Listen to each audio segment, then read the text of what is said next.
Last night, in an exclusive investigation, we showed you two patents that Google has filed for. They show the company's willingness to stick a camera in your bedroom and spy on you and your children, and then, of course, use that information to sell you things. That's how surveillance capitalism works. But currently, Google doesn't have a camera in every bedroom or every home. It does have a phone in millions of people's pockets, though. And the question is, how much information is Google getting from those phones? We put a couple of our smartest producers on this, and then we sent Fox News headlines anchor Brett Larson out to investigate. Watch. We know that Google is tracking us. We agree to it when we set up our phones. So we wanted to figure out what exactly Google is learning about us throughout the day. So here's what we're going to do. We have two identical phones. The only difference between these two phones is this one is in airplane mode. Both of the phones lack a SIM card, and they haven't been set up to access any Wi-Fi networks. So for all intents and purposes, these phones have no connection to a data network. We're going to keep them with us throughout the day. And while I travel around D.C., we're going to figure out just what Google is finding out about me. Our first stop, Sim's convenience store, just outside our Fox bureau, for a quick coffee. From there, we took a walk to the Capitol and took a quick walk around the Senate office buildings, and then decided to hop in a car and head around town. Hello. We're going to the Children's Hospital, please.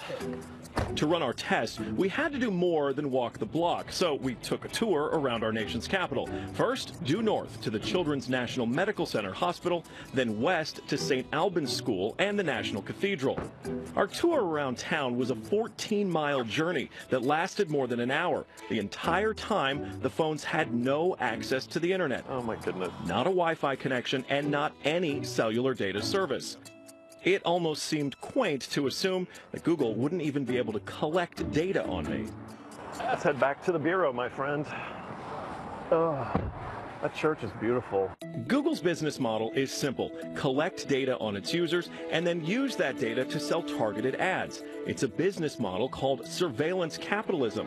But does that critical data collection work even when your phones aren't connected? So we're back here at our Fox Bureau in D.C., and we've got both of our phones exactly how we left with them. The only difference, really, I snapped a couple of bad selfies at the National Cathedral. But otherwise, they have stayed in my pocket for the entire day. So let's find out what they know. This is our man-in-the-middle device. It's basically a Wi-Fi network that these phones are going to connect to once we turn their Wi-Fi on. It's going to pass data through it on the way to Google. But on the way, we're actually going to get a copy of the same data that Google's going to get. We'll be able to decrypt it and then find out where we've been throughout the day. Within minutes, the numbers rolled in. The phone that wasn't on airplane mode registered more than 100 locations, 130 activities, and even 152 barometric readings. As soon as it hooked up to our Wi-Fi, it transmitted 300 kilobytes of data straight to Google. The phone even logged our exact locations, tracking us all around town, the Capitol, the hospital, the school, and the cathedral. Now, you may notice what's missing here is the exact route that we took.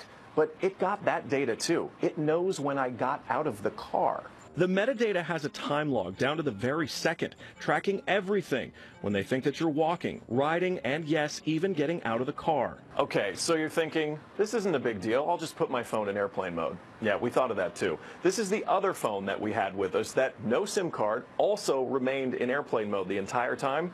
Let's see what kind of data it captured.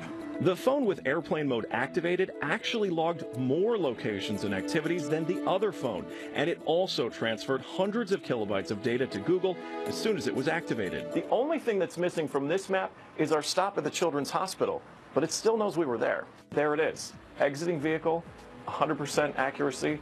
Through complicated user agreements and free software, Google gets users to sign away their privacy for nothing.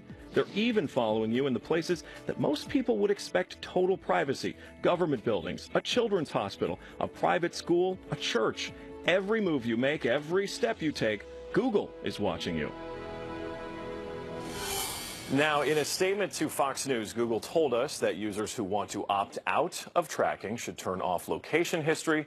But doing that is harder than you'd think, and most of Google's apps include hidden queries that automatically sign you up for the surveillance. For now, we will continue looking into how Silicon Valley sells your privacy. But until then, just remember, when you're using a free online service, you're probably not the customer, you're actually the product.